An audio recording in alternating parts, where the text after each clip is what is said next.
Halo semuanya, selamat datang kembali di video analisa harian XAUUSD bersama Amandana, dan ini adalah analisa harian XAUUSD pada hari ini tanggal 17 Februari 2025, hari Senin, minggu ketiga di bulan Februari 2025. Seperti biasa, jika kalian semua suka dengan videonya, jangan lupa like dulu videonya, subscribe bagi belum subscribe, hidupkan lonceng, dan di share.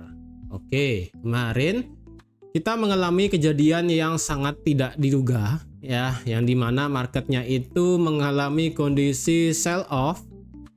Yang bisa saya katakan itu kemarin ya, marketnya apakah gara-gara news? Sebenarnya sih enggak juga, karena kalau dilihat, kalau dibilang gara-gara news kemarin itu mana, sebentar kita lihat ya, data retail sales-nya itu sebenarnya rada campur ya. Kenapa rada campur? Karena kalau dilihat data retail sales month of month itu memang direvisi naik, ya, direvisi naik dari 0,4 ke 0,7, tetapi yang keluar adalah minus 0,9.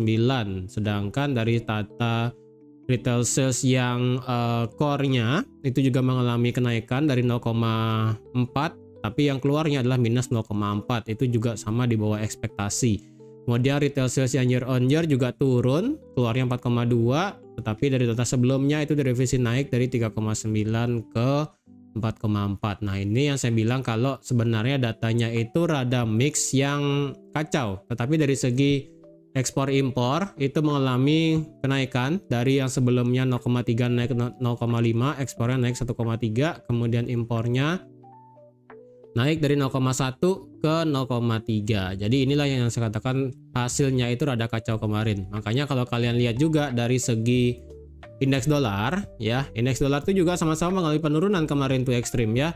Jadi apakah newsnya itu kemarin berdampak gara-gara data kemarin malam? Sebenarnya enggak juga, karena kalau kalian lihat di hari Jumat malam di sini ya, Jumat malam pada saat news keluar itu malah drop indeks dolarnya ya, dari 107 drop sampai ke 106, lumayan, 106 700 ya kan, lumayan dropnya. Jadi kalau bisa dikatakan dari segi news sebenarnya tidak terlalu memberikan dampak apapun sebenarnya kemarin. Ini lebih kepada dampak sell off yang luar biasa ekstrim, karena kita tahu di hari Jumat marketnya itu ya volatilitasnya rada sedikit ekstrim. Kalau dibilang dari segi data geopolitik, apa yang dikatakan oleh Trump tentang Presiden Putin dan juga Zelensky tentang Rusia dan Ukraina, apakah itu berpengaruh terhadap gold kemarin? Sebenarnya sih nggak juga, lebih kepada pengaruh kepada indeks dolarnya sendiri ya. Jadi kemarin indeks dolarnya itu drop ya, indeks dolar kemarin drop dibarengi dengan US 10-year yield yang juga sama-sama drop. Nah, ketika ini rada nggak make sense ya, antara US 10-year yield, indeks dolar drop, kemudian gold juga ikut drop. Nah, ini yang rada sedikit nggak masuk kemarin malam datanya ya. Jadi kalau bisa dibilang kemarin itu lebih kepada aksi profit taking yang lumayan besar ya, lumayan besar aksi profit takingnya.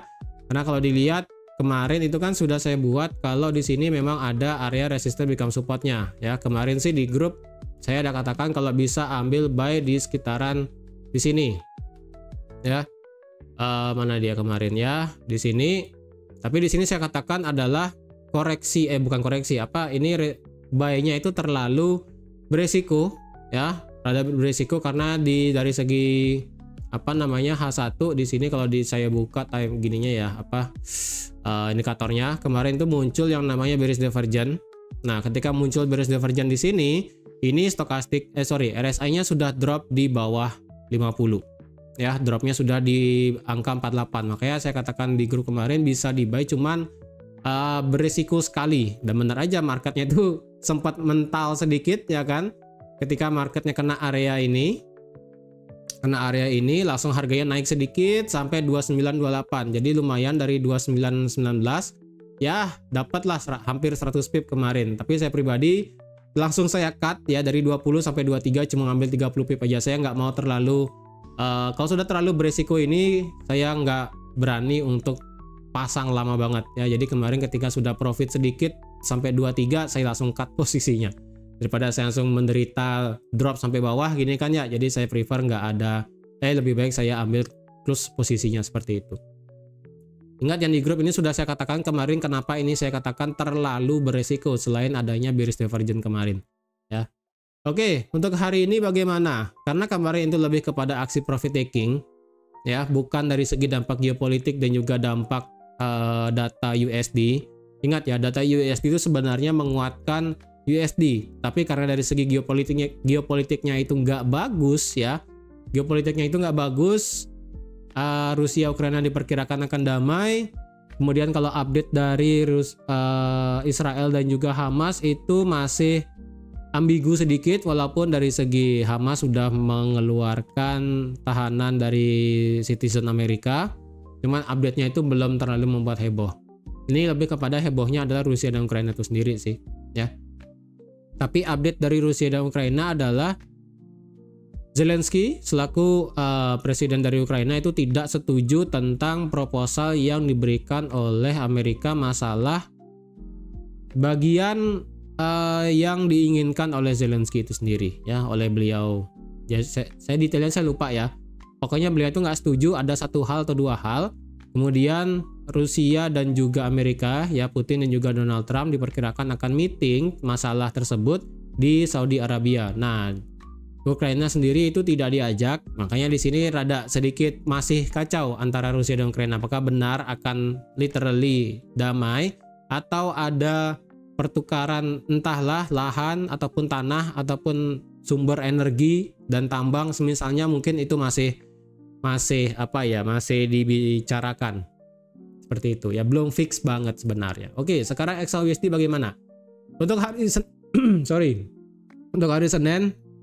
Market USD libur ya, hari ini market libur karena hari Presiden Day ya, tanggal 17 Februari hari Presiden Day. Jadi kemungkinan di sini marketnya tidak akan terlalu gimana-gimana ya, tidak akan terlalu ekstrim seperti apa gimana dan sebagainya. Jadi di sini harap hati-hati aja nanti malam, entah ini marketnya bisa stuck ataupun marketnya justru nggak gerak, justru marketnya malah liar sekali. Jadi saran saya sih, kalian kalau melihat marketnya sudah libur kayak begini ya hati-hati aja dulu ya. Oke, kalau dibilang hari ini hari Senin kita santai aja dulu, market USD juga libur ya kan. Kalau diambil posisi hari ini tetap ya, saya pribadi tidak merubah pandangan saya untuk di sini XAUSD tetap ambil buy. Cuman bagaimana enaknya ya kan? Oke, kita lihat dari segi weekly sekarang. Weekly kita lihat indikator dulu. Ya, indikator weekly stokastik sudah masuk ke teritori overbought. Oke. Apakah ini potensi menjadi bearish divergence? So far ini belum pasti. Stokastik juga sudah masuk overbought di 89 dan 85. Kemudian RSI juga ini cenderung bisa flat di teritori 70 ya. Karena kalau dibilang apakah ini marketnya bisa koreksi parah, sebenarnya ini belum. Karena kalau dibilang overbought juga belum ya. Karena kalau dibilang overbought dari segi weekly itu adalah di angka 80. Kalau RSI yang sudah mentok di 80 dan dari segi stokastik sudah mentok di 90 ya, 90 91 sekitaran sini ya, itu baru bisa saya katakan marketnya kemungkinan bisa retrace turun. Tapi dari segi weekly ini masih stay ya, tidak ada halangan untuk marketnya masih bullish. Apakah di sini marketnya cenderung bisa untuk koreksi dari segi weekly dan turun ekstrim untuk meretest ini? Untuk sekarang memang ada potensi, cuman apakah memang langsung drop seperti ini saya rasa belum. Ya, belum. Karena kalau dibilang ini extensionnya itu belum selesai ya. Memang sih inilah gejalanya market ya. Kalau dibilang kemarin itu kan market tertinggi adalah di 2942. Secara high tertinggi di 2942. Saya pribadi sudah mentoleransikan adalah sampai di 2945 selangku angka genap ya kan. Walaupun sebenarnya angka 1618 itu ada di harga 2946. Nah, inilah yang saya sedikit worry. Kenapa ini marketnya tidak sampai 2945 atau enggak sampai 2946 lagi dikit. Ini malah belum kena sama sekali, marketnya malah turun gitu kan ya. Jadi rada sedikit dilema sebenarnya kemarin. Jadi kalau dibilang, kalau dilihat juga kemarin secara candle weekly ya, berarti di sini kita punya, kalau dibilang valid banget sih belum ya, karena ini kan baru cuma satu candle. Tapi kalau kalian mau ini menganggap sebagai valid candle ya it's okay, nggak masalah.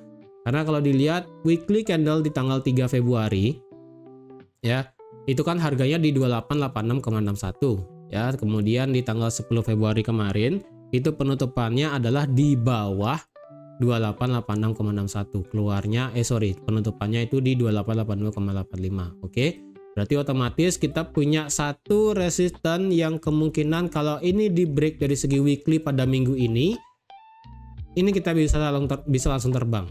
Mungkin ke 3000, mungkin loh ya. Bisa aja. Ingat ini sekali lagi kalau sudah sampai 3100 itu jujur saya nggak tahu next target sampai mana, hitungannya saya masih belum dapat untuk sekarang ya, tapi untuk kedepannya apakah bisa lebih mungkin 3100 mungkin aja.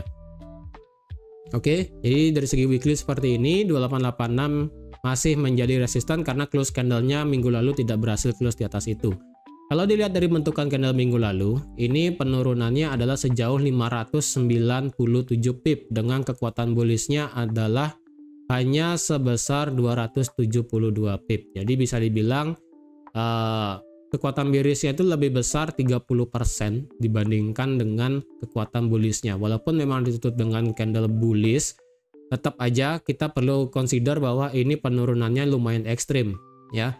Dan saya pribadi apakah sudah mulai mereset pandangan saya menjadi bearish? Jujur belum ya. Kalau saya pribadi belum merubah pandangan saya itu menjadi bearish.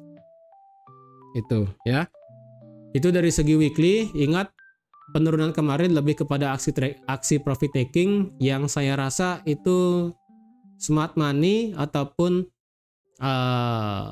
uang besar itu belum pengen untuk nge-short gold, lebih kepada mereka itu mengamankan profitnya.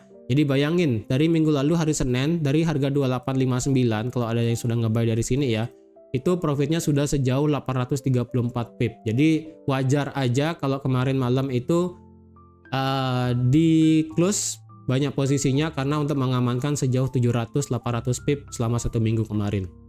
Jadi make sense ya, lumayan. Apalagi kalau sudah ada yang nge-buy dari bawah dari mungkin awal tahun 2025 itu sudah profitnya sudah nggak ngotak sih ya.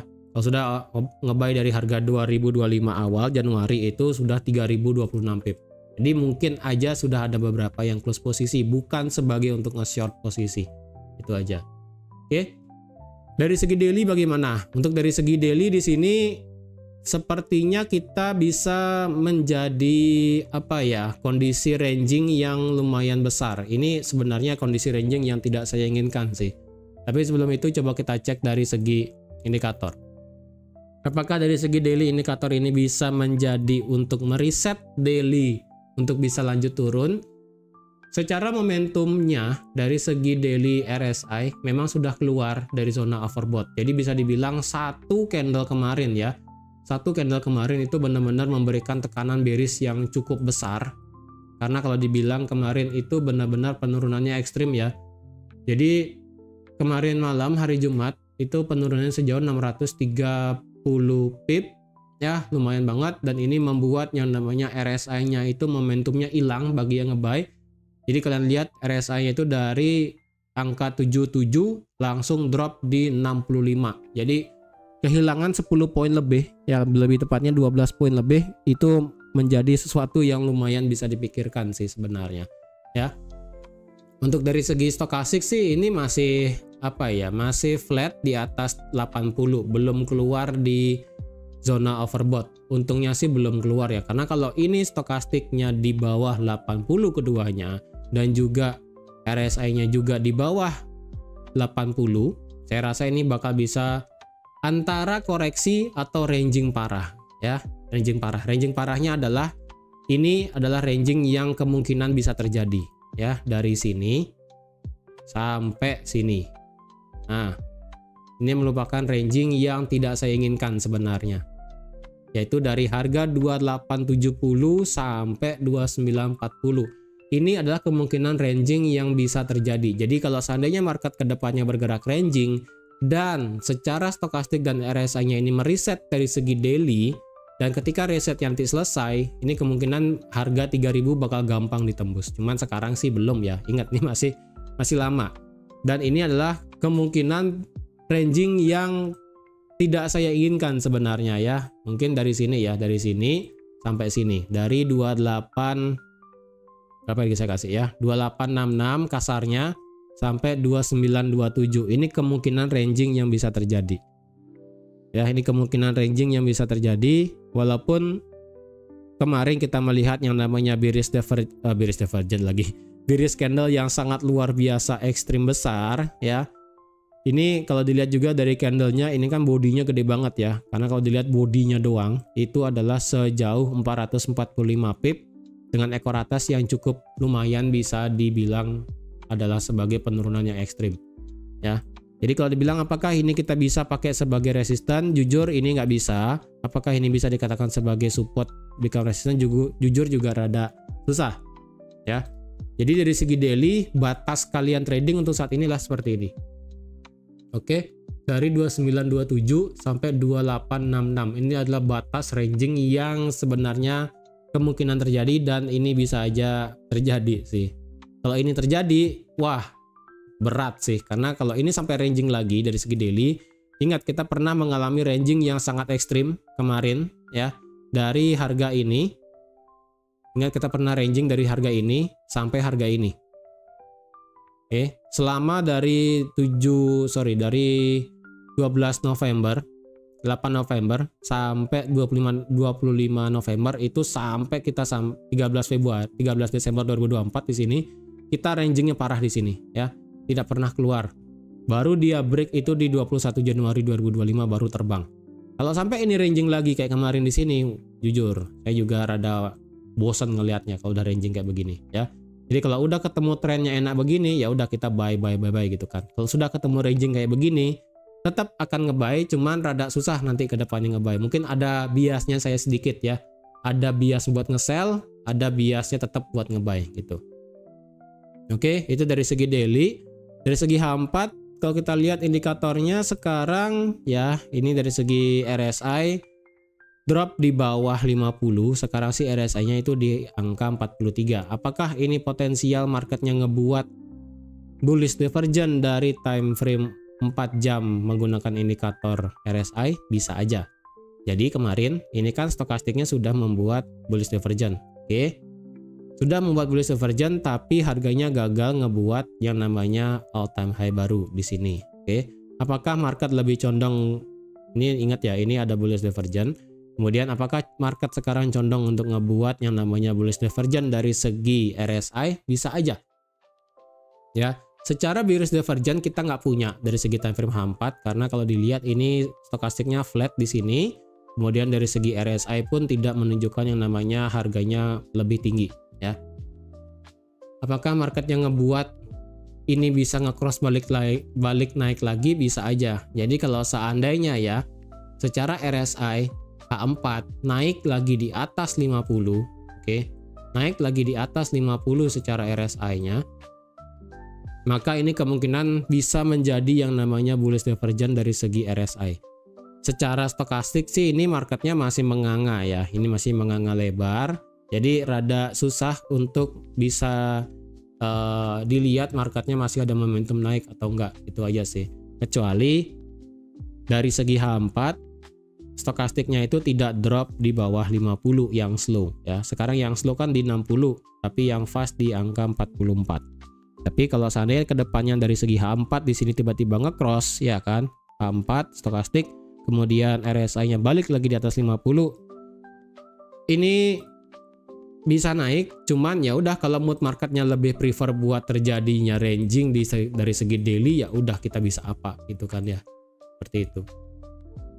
Dari segi H4, apakah kita bisa membuat suatu resistance become supportnya? Ini jujur H4-nya sih rada kecewa banget sih saya ya. Cuman ya apa mau dikata, ingat ya, dari 2927 ini adalah daily ya. Ini adalah penutupan candle daily dan juga penutupan candle daily dari 2927 sampai 2866. Karena ini kan saya delete. Oke. Itu dari segi daily. Kemudian dari segi H4 di mana dikit kita mengambil support resistance. Ini bisa dipakai. Oke, ini bisa dipakai secara H4. Ya. Dari 2918, kemudian kalau dibilang apakah ini bisa dipakai? Iya, ini bisa dipakai juga. Oke, dari 2876. Apakah yang paling atas ini bisa dipakai? So far ini tidak bisa dipakai karena ini merupakan high tertinggi all time high-nya, dan apakah ini supply bisa dipakai? Jujur enggak. Ya, apakah ini supply bisa dipakai? Saya rasa enggak. Karena lebih prefer kita melihat all time high-nya aja gitu sih. Ya, jadi kalau seandainya nanti marketnya di atas 2918, saya rasa marketnya bisa langsung extend sampai 2942. Tapi ingat, jangan dipaksa sampai 2942. Mungkin ya sampai 35, 40 gitu kan. Silahkan di close. Tapi so far dari segi time frame H4 ini yang cukup valid ya. Ini resisten. Ya, ini resisten, kemudian menjadi support mantul, kemudian sekarang menjadi resisten valid, dan ini adalah resisten berubah menjadi support, dan ini menjadi resisten become support yang valid. Oke. Berarti dari harga 2918 sampai 2876 apakah kita punya satu level pivot? Kalau dibilang apakah ada satu level pivot, jadi kalau diukur sih ya dari sini ya, dari sini sampai sini ini kan 416 pip. Jadi kalau dibagi 2 itu kan 210 ya. Bentar. 210 mungkin sekitaran berapa ya? 210-an di sini. Nah, kalau ketemu pivot kayak di tengah-tengah begini sih nggak ada ya. Ini rada kosong di H4-nya pivotnya. Di sini ya, ada susah dilihat pivotnya. Mungkin di H1 nanti kita bisa lihat ya. Jadi yang penting H4 sekarang range-nya adalah dari sini 2918 sampai 2876.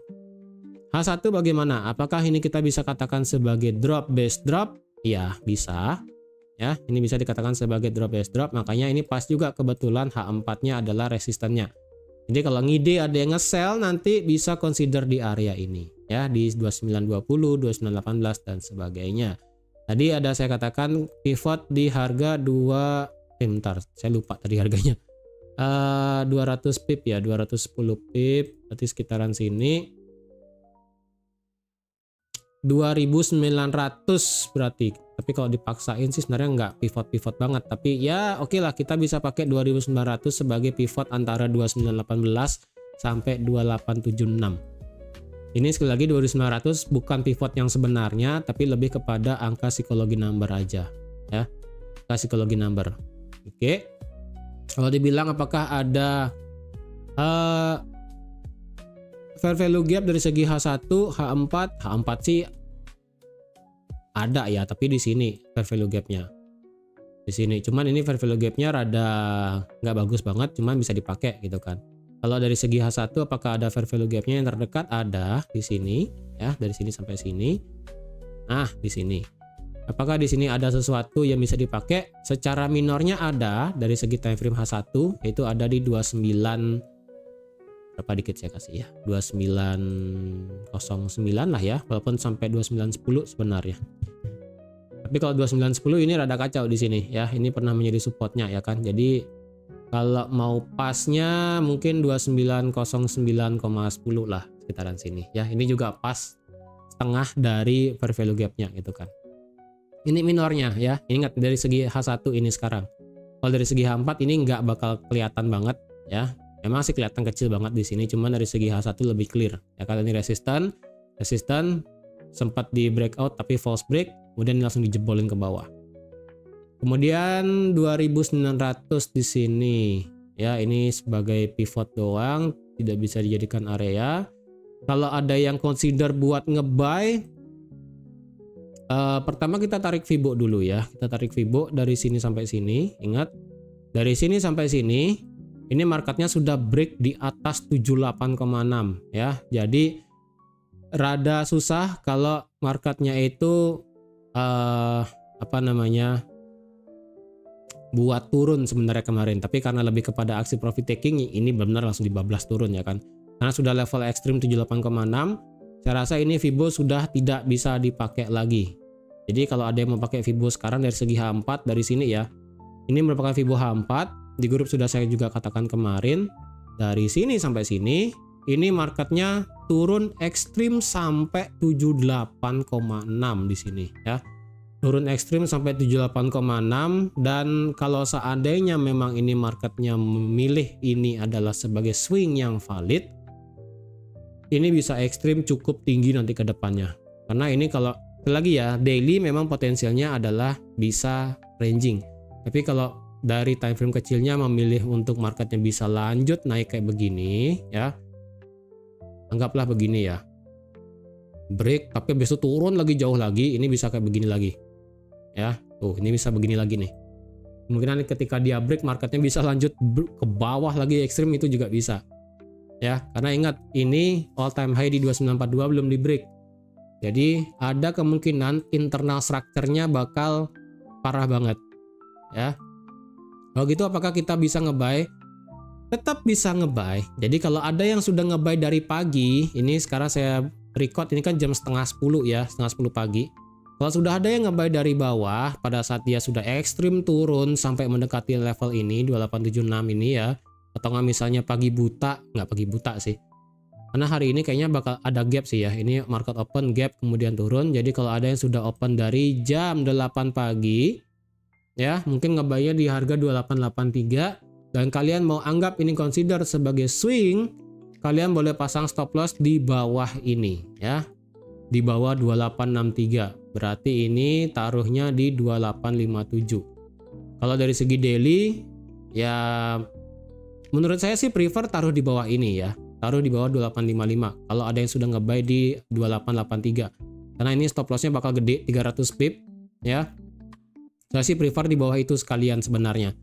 Untuk target ya apakah ini bisa sampai 3000 atau nggak sampai 2950 lah paling dekat ya, atau nggak sampai 45 lah 1618 yang sebenarnya.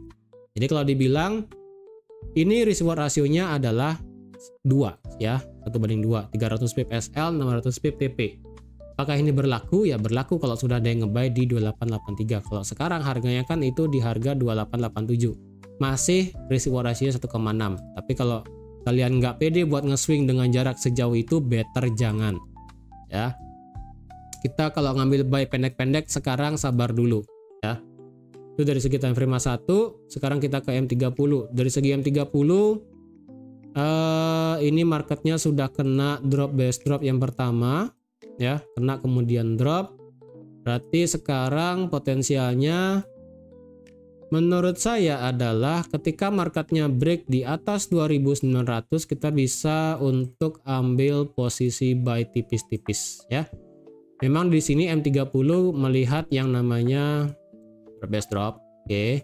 Ini drop base drop, tapi di sini juga ada drop base drop. Jadi kalau ketika sudah ada drop base drop 2 di sini ya.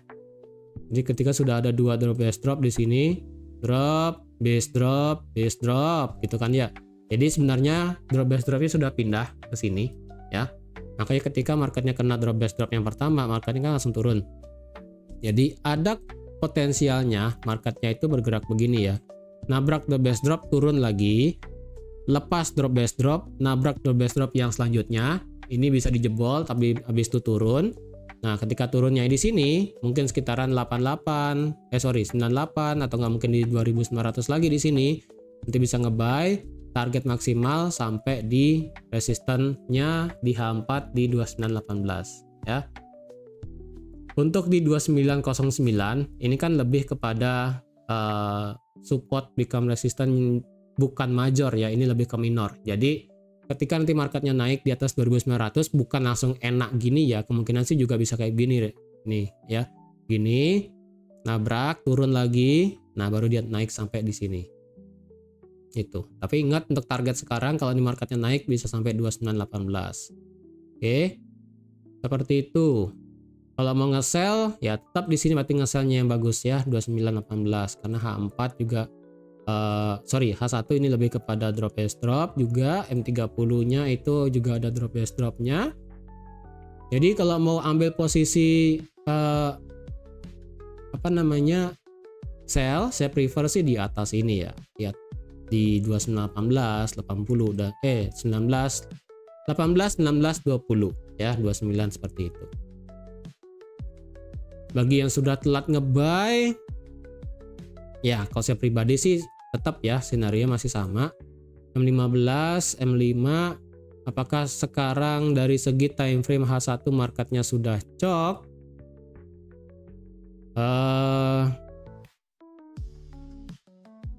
Ini sih nggak ada cok ya.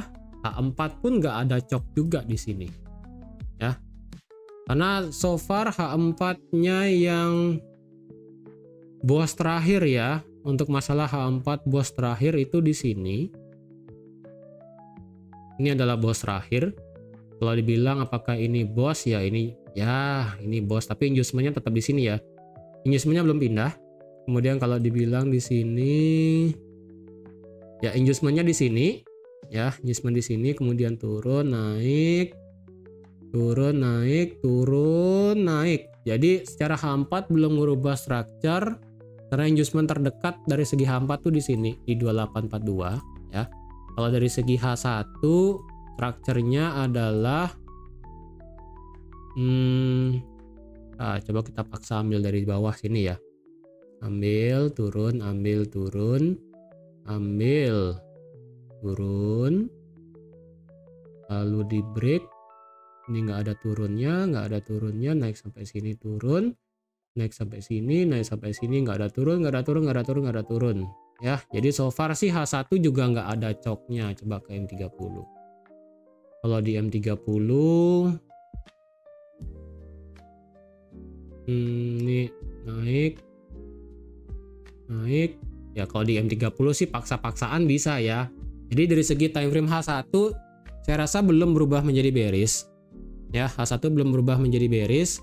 H4 tentu aja belum bearish juga. Jadi dari segi M30 oke lah bearish ya. M30 sampai ke bawah saya rasa sudah bearish, tapi dari segi H1 jujur belum ada inducement yang di break. Jadi so far ini masih valid menjadi low-nya di 2877 di sini. H4 juga valid. Oke.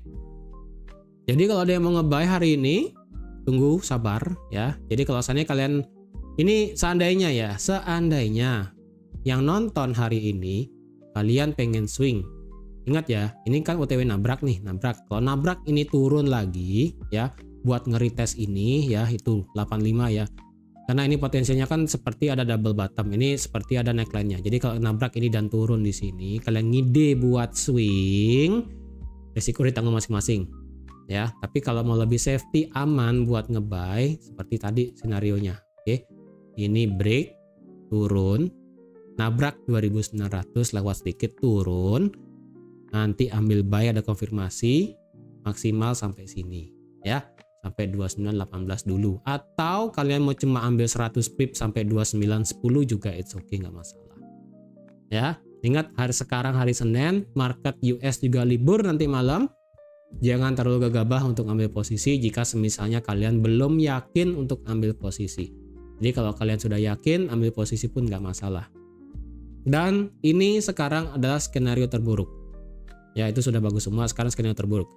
Skenario terburuk adalah kalau ada H4 close di bawah 2876, saya rasa jangan ada pikiran buat nge-buy dulu.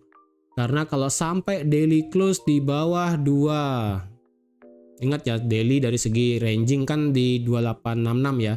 Kalau daily-nya close di bawah 2866, kemungkinan kita bisa melihat penurunan XAUUSD untuk retracement turun ya, bukan menjadi sell tapi retracement turun. Oke. Jadi patokannya H4 dulu. Selama H4 masih di atas 2876, it's clear, masih bisa buat nge-buy. Kalau H4 turun di bawah 2876, sementara pikiran buy bisa disingkirin dulu. Ya, jangan dipaksa buat nge-buy. Oke, jadi sekian dulu untuk analisa XAUUSD pada hari ini. Thank you semuanya yang sudah nonton. Terima kasih juga sudah like, share, dan subscribe. Dan sampai jumpa lagi di analisa harian XAUUSD selanjutnya. Bye-bye.